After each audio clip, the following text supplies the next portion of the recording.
Swayam Prabha. Digital India. Educated India.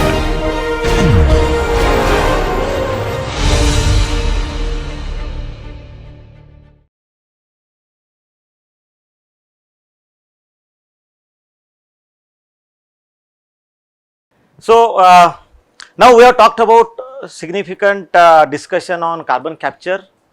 Some talks were also focused on conversion, right, or utilization. Professor Prasad has talked about CO2 sequestration onshore for enhanced soil recovery or basalt formation, etc. She talked about. My talk will be focused on ocean. I am going to sequester it in the ocean, right? Okay. Now, these talks focus on sustainable large scale CO2 sequestration in ocean for sustainable energy transition. So, you have two words here, sustainable sequestration and sustainable energy transition. Sustainable energy transition means what? I am not going to stop using oil and gas today quickly or coal quickly, right? I have to slowly do that sustainable way, right?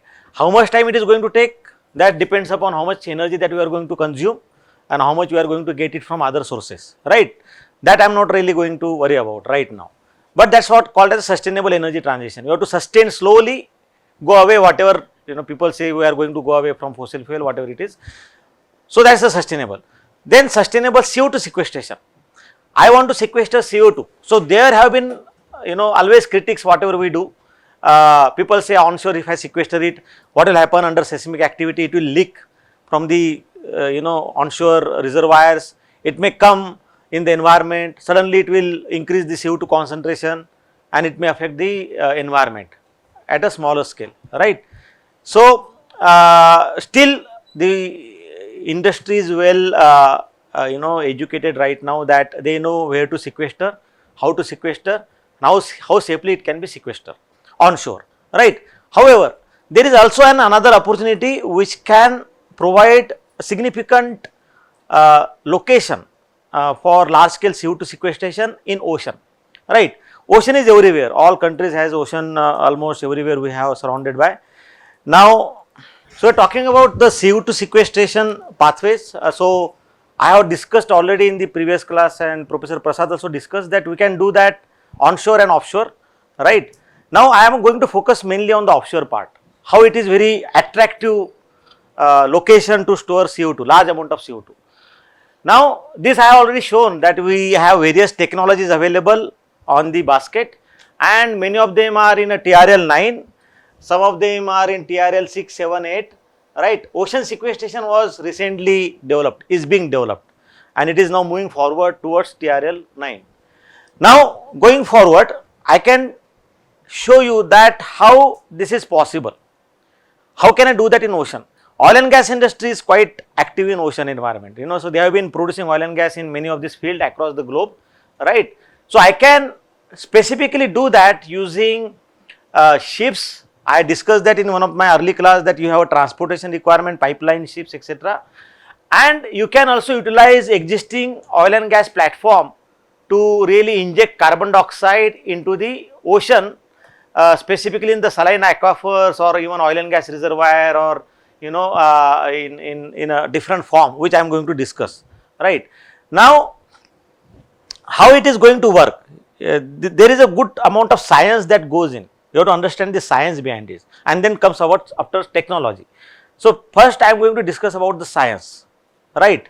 Now, this has attracted because there is a lot of methane hydrate in the ocean and as everybody knows, methane is one of the potent greenhouse gas, right. It's more potent than even carbon dioxide.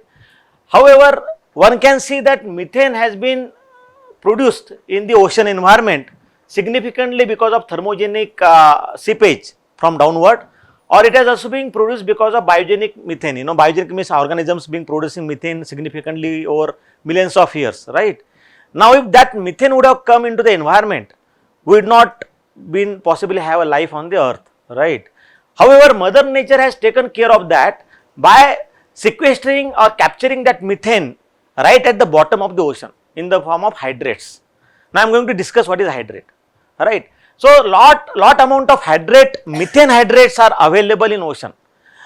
KG Basin or Andaman Nicobar Island, we have one of the largest hydrate reservoir in the world, and there have been some predictions that even if you try to produce 10% of it or 1% of it, it can produce support our energy requirement of natural gas for 50 to 100 years or even 200 years. So there are variety of predictions available that you can look into the literature, but what is important to see that the amount of carbon that is available in the gas hydrate is significantly higher than combined fossil fuel and other form of carbon available in the environment. That indicates that hydrate is one of the largest reservoir for carbon content into the atmosphere or into the earth. Is there in the literature, very well known. So having said that, you can look at these hydrate nodules here. These are some kind of ice like compound, but this is not really the ice, because it does not form below 0 degree centigrade, freezing point of water. So how they form, that is what I am going to discuss. Now before I discuss, I like this diagram. I always show that in the previous class. You look at this diagram, understand the phase behavior of carbon dioxide. Now we have a phase behavior of carbon dioxide as a gas, and you have phase behavior of hydrate. That is different, that is not the same thing, right? So phase behavior of carbon dioxide shows that CO2 can become a gas, it can become a liquid, it can become a solid, it can become a supercritical fluid. When I say solid, is a dry ice that everybody knows, right?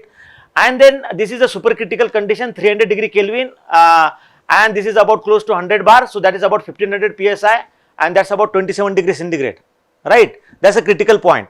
Now most of the onshore reservoirs where we, what Professor Prasad had told about enhanced soil recovery or basalt formation, right? These are specifically beyond this condition. So most of the CO2 that goes in becomes a supercritical in this domain, right? What I am going to do to sequester CO2 primarily in the form of liquid, not into the form of supercritical fluid, or I am going to do that in the form of solid, but not in the form of dry ice. I am going to do that in the form of hydrate. So I am trying to look at how I can sequester CO2 in the form of liquid and in the form of solid. Solid is hydrate here. However, this phase diagram does not show that this is a hydrate, this is a dry ice, right? Now what are the hydrates? Hydrates are ice-like compound which are formed at high pressure and low temperature conditions. High pressure, how much high? It all depends upon which gas is going to form the hydrate. Hydrate can be formed by variety of gases. You have carbon dioxide, methane, nitrogen, hydrogen forming hydrate. So any gas when comes in contact, not really any, but specific significant amount of gases, when they come in contact with water at high pressure and low temperature conditions, what happens? The water molecule will form the cage like this. There are three types of cages which have been reported in the literature. These are S1, S2 and SH. S1 cage is formed by two system of cages, or S1 structure is formed by two system of cages which represent 12 pentagon and 2 hexagon forming a cage like this, and 12 pentagon forming a cage like this. So these 2 number of this cage and 6 number of this cage, when they get together, they form a structure 1. Likewise, we have structure 2 and structure H, right? Methane and carbon dioxide, the one something that are interest of us, preferentially form a structure 1 hydrate. Unless you are using some kind of other additives, you may have a different structure of also, but right now in absence of any additive, they preferentially form structure 1 hydrate, right? Now, okay, let us not really go into the structure, but understand that I am going to visit that subsequently in later part of my talk, right? Now look at this diagram. This is a pressure and temperature diagram for a hydrate stability. How I can define the hydrates are stable or not? That means if I have a gas and water, how should I understand whether this is going to form a hydrate or not, right? So I have a simple curve, pressure and temperature. I have a solid line which shows a stable hydrate curve, this solid black line. Any region on the left hand side, on this side, represent a stable hydrate zone, and any region on the right hand side represent unstable. That means simply water and gas, they are not going to form hydrate, right? Now this curve represent a hydrate dissociation curve or hydrate equilibrium curve. This curve is different for each type of gases, methane, carbon dioxide, hydrogen, nitrogen, etc. Right. Now, you can look at this at a significantly low temperature, say about 273, 274, 275 Kelvin, and at higher pressure you are in a zone 1 or zone 2, there is a significant stable hydrate zone. The moment you are closer to the dissociation curve this side, the hydrate starts slightly becoming unstable. Does not mean that they are going to dissociate, but they are not as strong as they are here in zone 1 or zone 2, right. Now, okay, going forward. Now, this is very interesting thing to understand. Now, as I said, I have shown you here two diagram. One is a phase stability phase diagram for pure carbon dioxide, and one is a phase diagram for hydrate, right. Now, let us look at this. This is pressure and temperature curve. Understand, this is very fundamental science over here. Pressure and temperature, and you have a CO2 gas liquid line, not hydrate, CO2 gas liquid line, and this is a supercritical point, right. That means any condition of pressure and temperature below this line will be a gas, CO2 gas. Any condition above this line will be a liquid CO2. Any condition above this line will be a liquid CO2, understand. Now, this red line is a CO2 hydrate stability curve. That means any region on the left hand side will be a CO2 hydrate forming a stable hydrate zone. I mean, CO2 gas forming a stable hydrate condition with water. Any region on the right hand side will be a unstable CO2 and gas. So if I have a condition like this, it is not going to form hydrate because it is outside of the stable hydrate zone. Now, this region, you look at this region. This region, this crosses here, which is about say 4.8 megapascal. This is a 5 megapascal, 4.8 and about say 12 or 11 degrees centigrade, right. This is where it crosses. Now, this region you see here, this region, if I form a hydrate at this point, it is going to form by a gaseous carbon dioxide, because below this the CO2 will be a gas phase, and any hydrate that will form is because of the gas. Any condition beyond this, above this black line, where the CO2 will be liquid, if it comes in contact with water, it is going to form with liquid CO2 forming hydrate. A liquid CO2 will take part in formation of hydrate. You got my point, right? Now, if I increase the pressure, so this is a simple liquid. If I increase the pressure, it becomes a dense liquid, dense CO2 liquid. That means the density of the CO2 will be slightly higher. Now, that's very interesting things that one can understand. And you can see here, this is a CO2, a CH4 hydrate curve, and you can see this is a propane hydrate curve. Just for a comparative understanding, you can see that this propane hydrate curve, you have CO2, CH4 hydrate curve, CO2 hydrate curve, and this is a methane hydrate curve, right. So that means if you look at this region beyond this line, you can see the propane hydrate forms reasonably at lower pressure, but it becomes liquid here, so anything that forms now, it becomes a liquid hydrate. So more pressure will require more and more, right. So this side no hydrate will form, but hydrate can only be formed on the lower side of this temperature scale. So methane, you can understand here methane. So let's not go in methane and propane right now, let us focus on CO2 hydrate, right. Now, this is same thing here described here, understand that you have 1 point over here, 1 point over here, 1 point over here, and 1 point over here. This is a stable hydrate curve.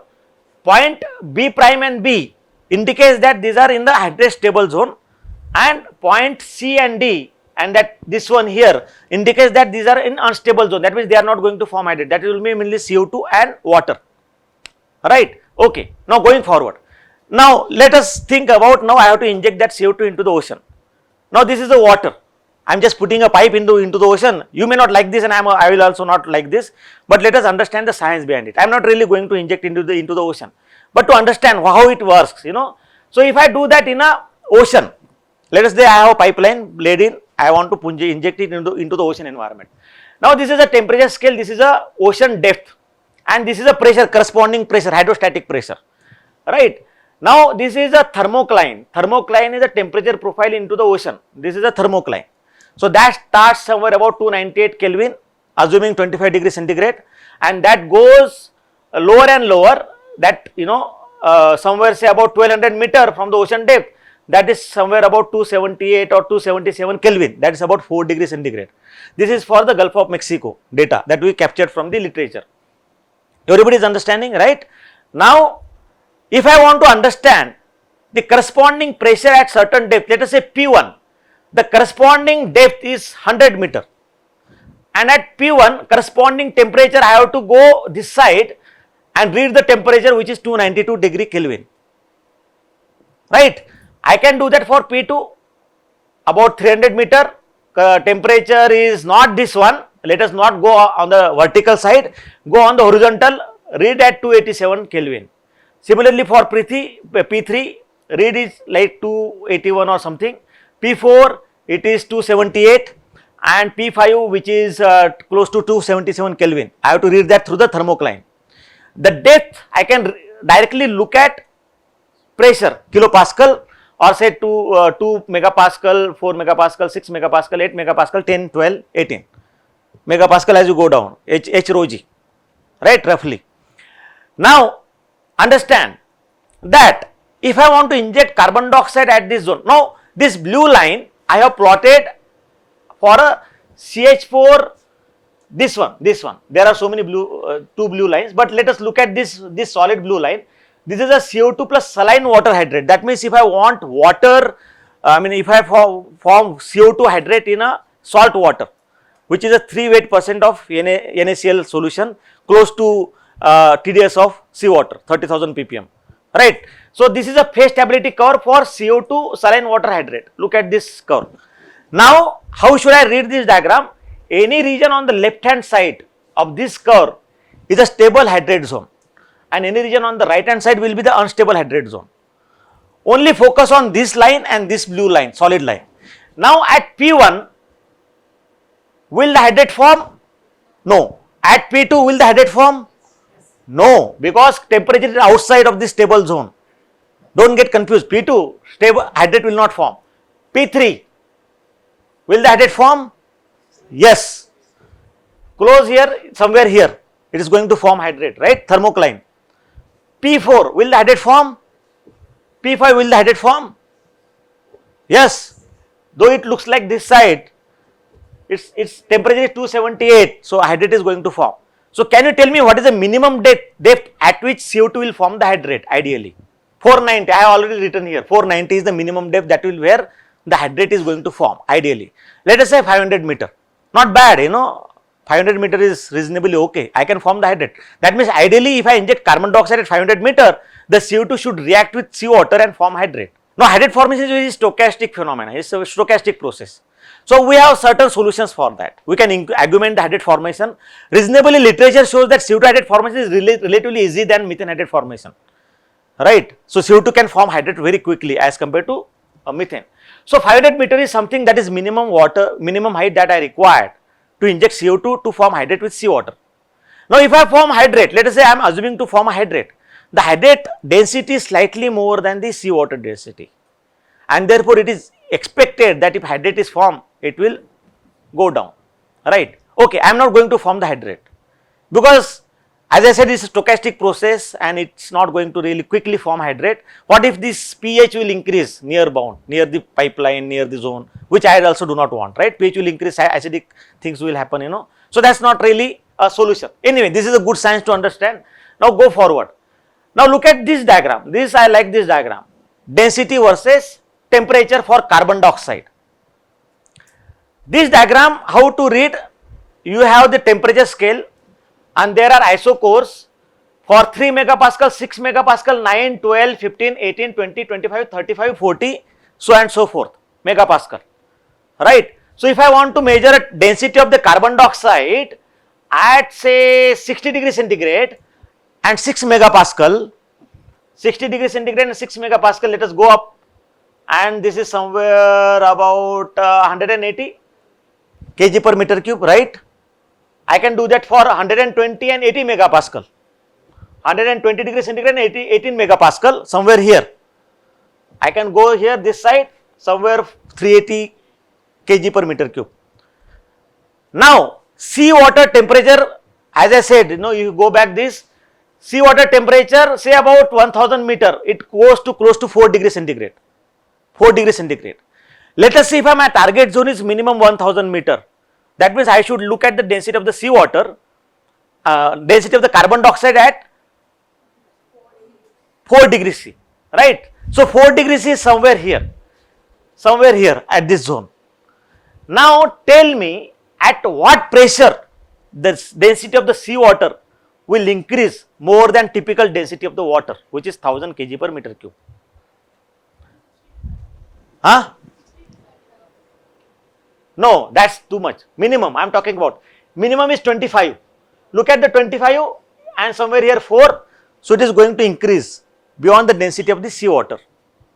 Density of the seawater is slightly more than the pure water, 1040 kg per meter cube, somewhere of that order, right. So at 25 megapascal, the density of the seawater, density of the CO2 will increase more than the seawater density. This is a two-phase region. I am not really worried about it in the two-phase region, right. So we are looking at mainly the single phase, right. So density of the seawater at 4 degrees centigrade, say about 9 megapascal is less than 1000. But as you increase the pressure 12 megapascal, it will be like close to 980 or something, and then as the pressure increases, it will increase more than the density of the water, which is 1000 kg per meter cube. Now I have identified here a permafrost region is also potential locations. Permafrost means where at the surface where the temperature is much lower, but pressure may not be higher. These are the location where you can sequester, not here, sorry, this one. This is okay, possible hydrate formation condition, this one, okay, this is here, permafrost, I did not do that, I think, okay, this is at the ocean floor as a hydrate mounts at the ocean floor, but this is into the deep sediments, deep sea sediments, that is where it is possible. Now, okay, let us hold on. Now, going forward, this is the diagram, pressure versus so this is the temperature versus hydrostatic pressure and depth. Now I am trying to understand how it will work if I inject this CO2 into the sediments, subsea sediments, below the sediments, right. I have a hypothetical point here, injection point HIP1, hypothetical point injection here. Now this is a thermocline, temperature will decrease, but it will start increasing below the sediments, temperature gradient will increase below the sediments, as below those sediments, right. This is again for the I think Gulf of Mexico sample thermocline, and this is a hydrate stability zone, hydrate stability curve, left hand side hydrate will be stable, right. Now in every zone I told you that 500 meter is the minimum height required, depth required to form the CO2 hydrate. That means this zone anyway I am going to form the hydrate, because everything on the left hand side, any point here will be on the left hand side of the hydrate stability curve. I go down, the thermocline will cross the hydrate stability curve will cross the thermocline. That means the temperature will rise here and it will be out of the boundaries of the hydrate stability curve. That means if I am going to inject carbon dioxide here, it will not form the hydrate. It will form only in the zone of 360 meter, right. Agree or no? 360 meter only it is going to cross here, right. So this is about 330 to 360 meter hypothetically. This is a hypothetical condition at 3500 meter, right. So if I inject carbon dioxide over here, what will be the temperature? Temperature is this one, 282 degree Kelvin, which is on the left hand side of this stability curve. But here what will be the temperature? If I am going to inject, the temperature will be 290 Kelvin and it will be outside the hydrate stability curve. So I can only form the hydrate in the 360 up to 360 meter in this scenario. Are you getting my point? Everybody is okay, right? Now look at this diagram. This diagram shows the density of the carbon dioxide as the depth increases versus density of the water, right. Now look at this density of the seawater. This is close to about 1040 kg per meter cube. That's reasonably stable, and even below than that it's reasonably stable, right, 1040 close to. However, density of the carbon dioxide increases. At certain point it will increase beyond the seawater. density increases. I told you, remember 25 megapascal somewhere, that comes to about here, 2800 meter depth,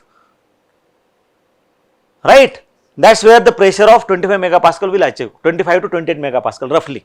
Beyond that, density of the carbon dioxide will be more than the seawater density.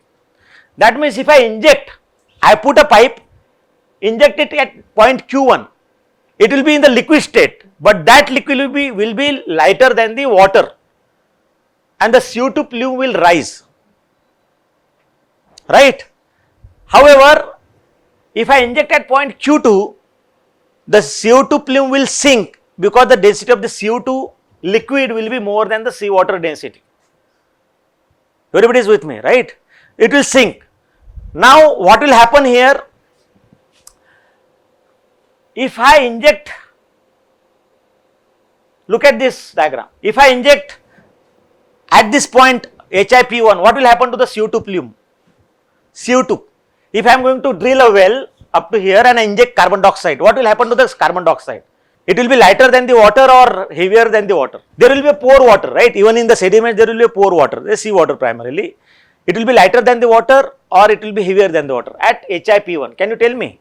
It will be lighter than the water or heavier than the water? At hypothetical point 1, CO2 will be heavier than the water? No. If I am going to inject carbon dioxide, what is the density of the carbon dioxide at this point? 1020. What is the density of the water? So what will happen? It will rise, it will be lighter. So it will rise, CO2 plume will rise. If I inject carbon dioxide at this point somewhere here, what will happen? Density will be higher, right? And it will try to sink, it is more than the water. Now, if I am going to inject CO2 at this location, you told me what will happen? CO2 plume will rise. Up to what level it will rise? Can somebody tell me? Will that rise and come up into the water? Why? Exactly. So what will happen? At this location, if I am going to inject carbon dioxide, it will be lighter, but it will rise. The moment it will rise, it will again become heavier because here the density of the seawater will be lower than the carbon dioxide density. So what will happen? Stay in the region. Exactly. Whatever you do, by nature itself, you get a very nice location where whatever happen, the condition, thermodynamic condition will ensure that the density will always remain higher in this zone. Doesn't matter if it lighter than the water, it will come up. The moment it come up, the thermocline will ensure that the density of the CO2 will rise slowly and it will again sink. So what will happen? There will be a zone of CO2 liquid permanently get captured irrespective of whatever going to happen, right? This is a hypothetical scenario and this is a science. This is not some numbers that I am going to give out of my pocket, right? This is actually reported data of density, water density of CO2. You can easily understand, basic science. Everybody is with me. Now, what is further advantage of it? This is let us say there is no hydrate formation. Assuming that there is no hydrate formation, just I am injecting carbon dioxide in the liquid form. This zone, it will be sinking, it will sink, it will go on sinking if there are porous material available. I am not really going to inject that, I am going to inject it into the sediment. So no issues of fish and everything, worry about it. There are no fish, right? So I am going to do that, say 360 meter or below than that. So this zone is called a non-buoyancy zone. This zone where the buoyancy effect will prevail. That means where the density of the carbon dioxide will be more than the density of the seawater. And this zone is called as hydrate formation zone. Hydrate formation zone. So there are two aspects of it. Even if there is no hydrate formation, CO2 is going to sink here permanently because of density barrier or gravity barrier. However, there is an additional advantage that is going to happen. Same schematic here. The density of carbon dioxide more than water in the sediments, it will sink. As it go down in a hydrate formation zone, what will happen? Even if density of carbon dioxide will be lower than the water, the CO2 will form hydrates with seawater. As I told you, hydrates are a solid ice-like compound. So once they form in a sediments, what will happen to the permeability or porosity? What will happen to the permeability of the sediments and porosity of the sediments? Decrease or increase? Decrease or increase? Decrease, right? Because hydrate, it will plug, right? So hydrate will form, and it will form a permeability barrier because of the hydrate forming in the pores of the sediments. So there are two simultaneous phenomena that will be working here. One is the density barrier or gravitational barrier that will prevail, the CO2 permanently sinking into the ocean sediments, and second is the hydrate barrier or porosity barrier or permeability barrier that will not allow the CO2 even to go away in the sediments.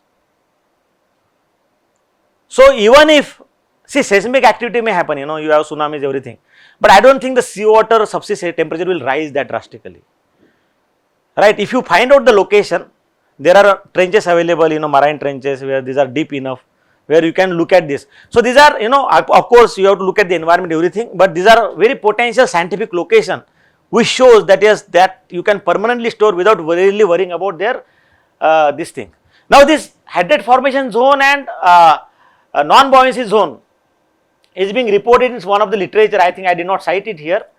So here the zone thickness of hydrate formation zone and non-buoyancy zone may vary.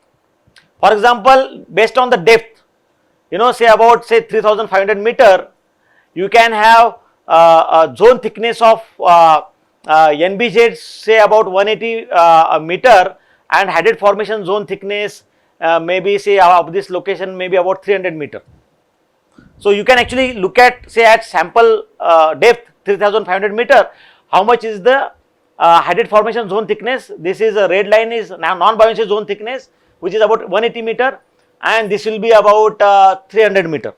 If I go below say 4500 meter sea depth, your NBZ, your hydrate formation zone thickness will be about 360 meter or 380 meter, and your NBZ will be almost like 500 meter, because your pressure will be increasing and therefore density will increase. So your NBZ will be lower than this. For example, in this situation your NBZ is lower than the HFZ. But as you go deeper into the ocean, you can expect that your NBZ thickness, non-buoyancy zone thickness, will be more than the hydrate formation zone thickness. So even if you inject at this condition, it will not even rise into the hydrate formation zone. It will not form hydrate, but it will be remain in the liquid state. So if you are going to inject at 5000, 4500 meter, unless that comes into the hydrate formation zone, it will either remain in the liquid phase, or the moment it will try to come up whatever way, even if something get lost molecule, it will come and then become a hydrate, right? Now you can have various pathways in ocean. Either you can form hydrates and dip it at the dump it at the sea on the surface, which is of course not something that you can really like it, but of course possibility, right? You can do that with a better way into the sediments, subsea sediments.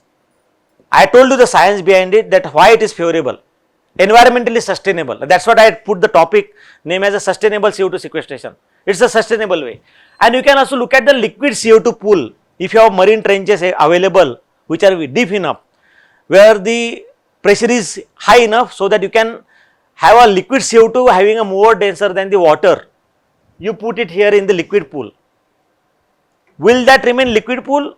In a Dal Lake, for example, in Srinagar, in a cold winter, sometimes it's very chill, you have a ice layer formation on the surface of the water. You can even walk, right? What will happen here on the liquid CO2 pool? Hydrate may form with water, and hydrates are an ice-like compound. So they will also seal the liquid CO2 pool over a period of time. So even liquid CO2 will remain there, and on the top hydrate layer may form, or you can add some additives which will augment the hydrate formation, and then it will plug it permanently. Now what is the fate of this carbon dioxide into the ocean? Of course not much studies are reported, and that is really very good scope to look at it. But of course we know that salts are available, you have water, sodium chloride, calcium chloride, and it is expected that this CO2 will become carbonates over a period of time. They will become mineralized, right? So there is a natural way of looking at it. How long it will take, how we can augment that conversion, mineralization, that is the scope. That is where we can look at it as a research, focus. Now, what is the pH in general? As I said, this is not really going to go into the ocean as such, right? But assuming that whatever CO2 that I am going to inject and it is a soluble in seawater, of course, local leakage can hamper the local pH. But assuming that there are no leakage, the ocean has a vast capacity to capture carbon dioxide.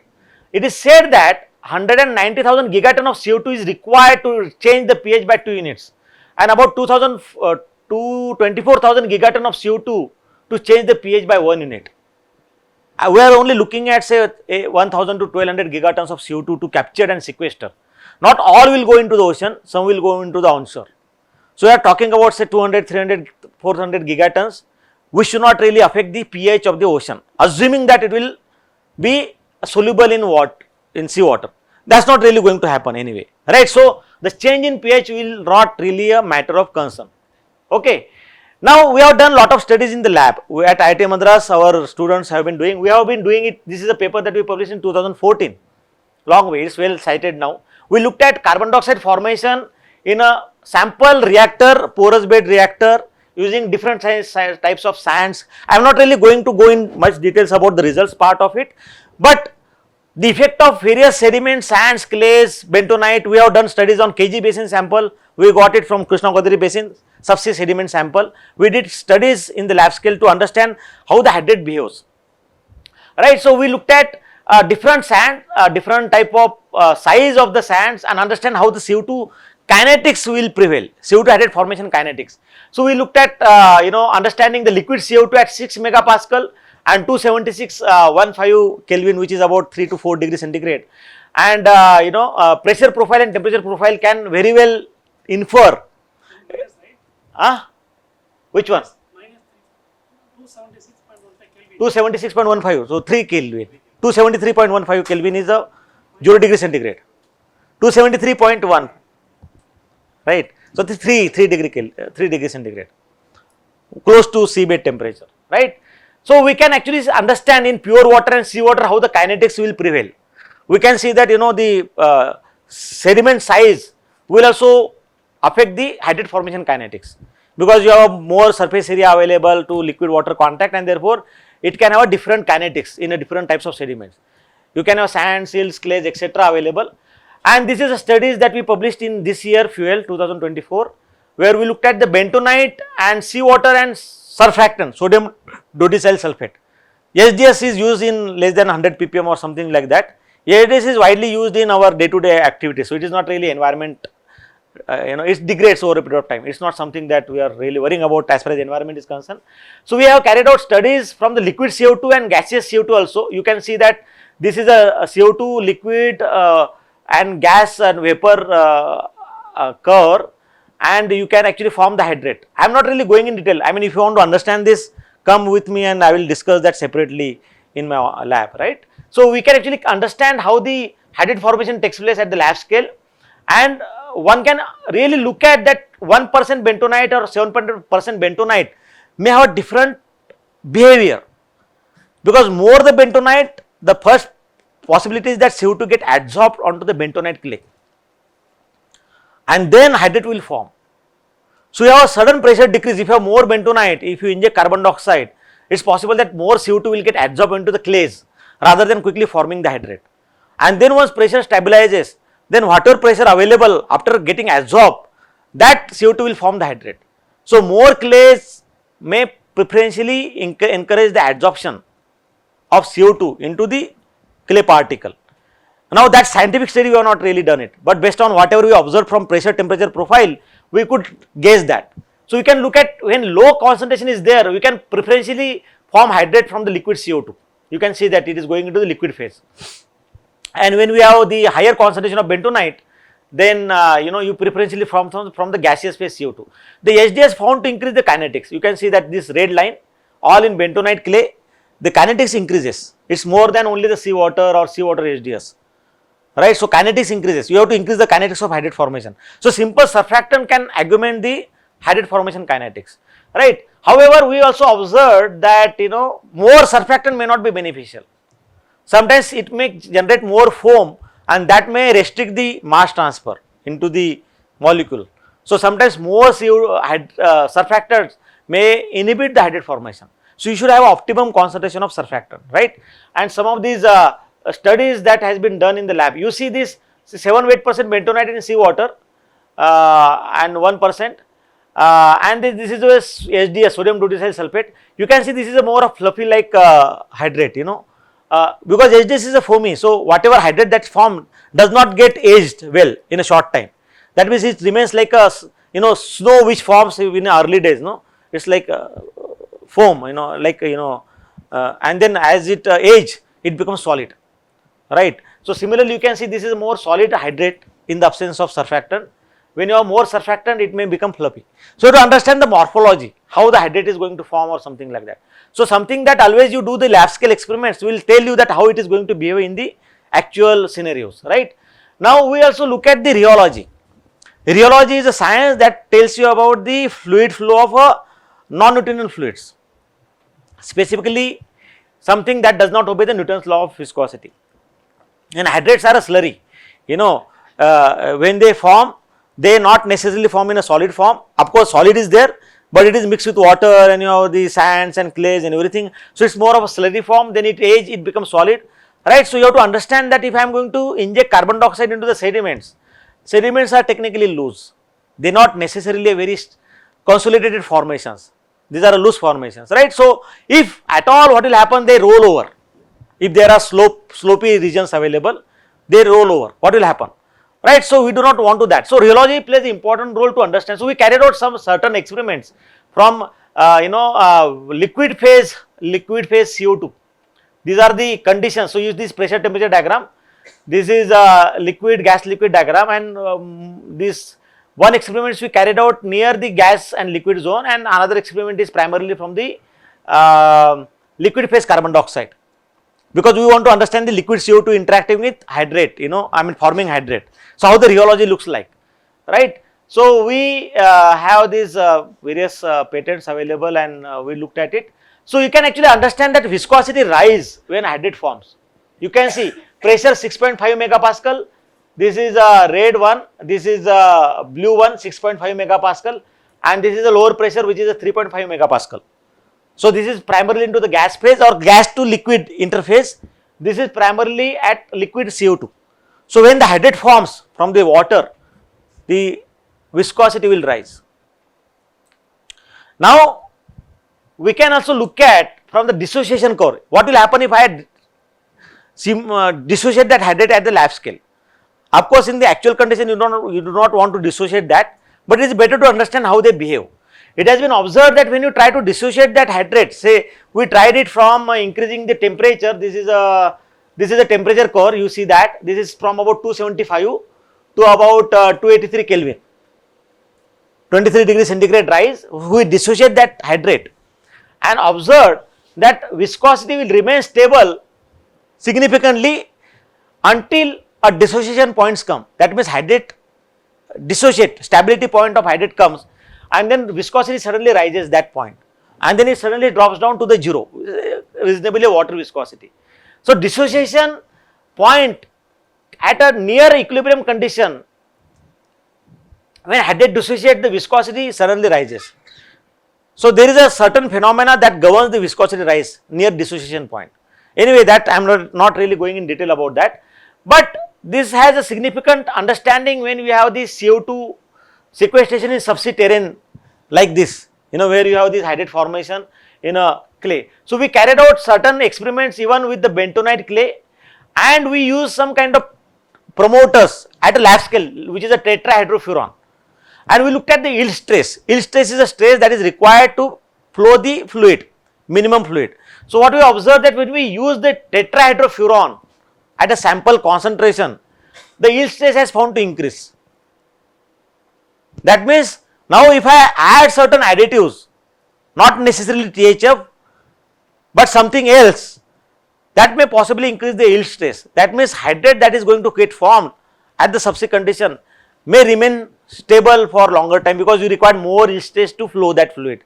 right? So these studies are very important to develop a technology which can be implemented at the field scale, right? Now these are some of the experiments that our student has done at the lab scale. You can see that at lab we can actually form hydrate, and this is a small annular space where you can actually do the more scientific studies. You can see that how the gas is getting dissociated when you open that, So this is done with the clay, bentonite clay as a sample bentonite clay, CO2 liquid form and making hydrate at the lab scale. We can also carry out certain studies in a stirred reactor, in a porous bed reactor, as I already discussed, and look at how they behave differently. Stirred reactor, because I can form hydrate onshore and then inject that in the form of hydrate or transport that. Madam was talking, Professor Prasad was talking about transportation of methane in a solid hydrate form or CO2 in a solid hydrate form, right. So I can form that hydrate in a stirred reactor as well. So the rheology plays an important role. I should understand the rheology even in the transportation, right. Any equations that you develop, fluid flow equation, right. You have Darcy's equation, for example, in porous media. You have Eugene-Poiseuille's equation in flow through pipelines, etc. All these equations require viscosity of the fluid that is flowing through the pipeline, and you are not flowing a water or oil or gas, you are flowing a hydrate. So you should understand the hydrate viscosity rather than an individual gas phase or liquid phase viscosity. So these studies are very important to develop such technologies. Has the implication what Professor Prasad has told in a transportation. Look at stirred reactor. You can look at the porous bed reactor, whether you are talking about in the ocean environment, in the subsea sediments. So we carried out certain studies. I am looking at certain promoters. These are a couple of promoters that we use at a very low concentration. These promoters are used in food additives. These are actually used in many food additives. And we can look at this promoter and understand how they behave in a porous media and in a stirred reactor. This is a simple schematic which shows that I can do that, transport that through the pipeline in a solid hydrate form, right. I can inject that likewise. You have a CO2 hydrate mold, dumping it at the surface seabed. No harm in trying it once and see what happens at a field scale, or I can do that in a sediments. I already discussed that. I can have a horizontal well, widely used in oil and gas industry. I was working in oil and gas industry in Schlumberger. So we had a horizontal well configuration that I can utilize similar configuration to inject carbon dioxide into the sediments, and I can have a chemical injection, say assuming at the top, I can inject CO2 into the bottom, and as the CO2 plume will rise, it will react with the promoter, hydrate promoter, and it will form the hydrate. Right, so I can do that, So these possibilities are there. Significant CO2 sequestration can be possible with a stable mechanism. We already had some well configuration that we filed, and it has been, I think, should be accepted, right. Now this is a very interesting thing. Now I am only talking about CO2 sequestration in hydrate. I did not talk about methane production. I already told you that I have a lot of amount of methane hydrate available in the ocean. I told you that there are certain predictions that even 1 or 10% of that methane, if I produce, I can support my 10 or not really 100 years of energy support as on today's consumption of natural gas. All countries have a hydrate reservoirs, methane hydrate reservoirs. Okay, no harm in developing technology, whether we are going to use it or not. So I can do that. As I told you that both methane and CO2 form structure 1 hydrate. Assuming structure 1 hydrate is like this. This is a structure 1 hydrate, the room that we are sitting in. Both methane molecule and CO2 are comfortable going in this cage. Now we have a methane molecule in the cage. What I am trying to do is that I am going to inject carbon dioxide and replace the methane out of it and let the carbon dioxide go into the cage. And I can still get methane out of it, and I can still get CO2 sequestered into the hydrate. Right. So we have done, in fact, a very recent paper that we published. I will show you that, I have not shown that results here, but we have this carbon dioxide, nitrogen, CO2. So what we observed that if you tune the composition of this carbon dioxide and nitrogen in a very favorable manner, I can increase the CO2 sequestration. You can see that this is a more CO2 sequestration here as compared to here. This is a methane hydrate. I am injecting it in a ratio of 3:1, and I am injecting it in a ratio of 1:3, nitrogen to CO2, right? If I am injecting into the methane hydrate reservoir, what I am going to get is more amount of CO2 getting sequestered and only less amount of CH4 remains in the hydrate cage. I am not going to replace all methane molecule.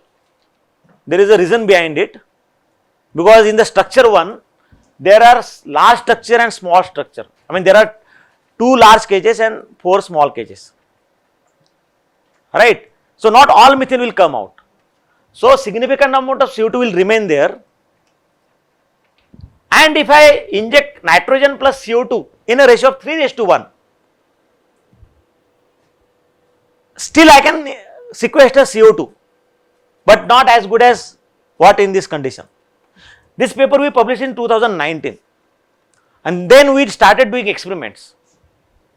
I said let us look at that if I have nitrogen and CO2, typical composition of flue gas, which is, I told you in one of the first class that typically 18 to 20% is a flue gas composition, or even 25%, let us say if you have a very bad coal or bad combustion. So 25% CO2 and say 75% nitrogen, but no harm looking at various composition of CO2. So we looked at 25 CO2, 75 nitrogen, 50 CO2 and 50 nitrogen, and 75 CO2 and 25 nitrogen, and see how methane will produce from the simulated hydrate bearing sediments. Got my point? So this shows that if I have a 75% CO2 and 25% nitrogen, that has a more CO2 sequestration capacity as compared to this. The reason behind that, the cage occupancy as a percentage of CH4 concentration in hydrate changes. You can look at small cavity, large cavity. So here what happens when the CH4 remains small, say 20%, the CH4 in the small cavity is more and CH4 in the large cavity is less. As CH4 concentration increases, the CH4 in the large cavity and small cavity approaches close to 1. I mean, they become almost same. Similarly, when CH4 increases, the CO2 in the cages decreases. So you can see that cage occupancy will decrease for both. CO2 will preferentially go into the large cavity. This is a large cavity. So there are 2 cavities or 2 cages, large cage or small cage in structure 1. So CO2 will remain primarily into the large cage, right? Whatever CO2 that goes into the large cage, the CH4 from the large cavity will come down. So CO2 from the large cavity will get replaced, because CO2 will go into the large cavity being a slightly bigger molecule. Are you getting my point? So this studies indicates, so we look at various composition, you can see that. So we see that this is a CO2. I am not really going in details about these numbers, but you can see that this significant composition will enhance the CO2 sequestration in hydrate, also producing methane out of the reservoir, right? So we carried out these studies, experimental studies are being done. I will show you that paper, I will show you that paper. Just give me a 5 minutes, wait. So we also looked at other areas of CO2 sequestration and enhanced oil recovery, CO2 for enhanced oil recovery. We published this paper in 2022, where I have, and madam told that similar kind of numbers I have represented here. 0.3 to 0.6 tons of CO2 is sequestered per barrel of oil that you are produced, in comparison with 0.4 tons of CO2 that is emitted when oil is burned, right? So these are similar numbers. So we have looked at light oil reservoirs. We did a simulation, because this was published in 2022. 2020 lockdown started and there was nothing, no students were here, he was my PhD student. He wanted to do some experiments, and then he was sitting in Assam. Everything is locked. He ordered some equipment that was stuck in somewhere in Japan, and I was here, and lab was closed. Our whole thing was switched off. So what to do now? So we started doing experiment. I said, okay, let us do some simulation. So we did some simulation, and these details are here in this paper.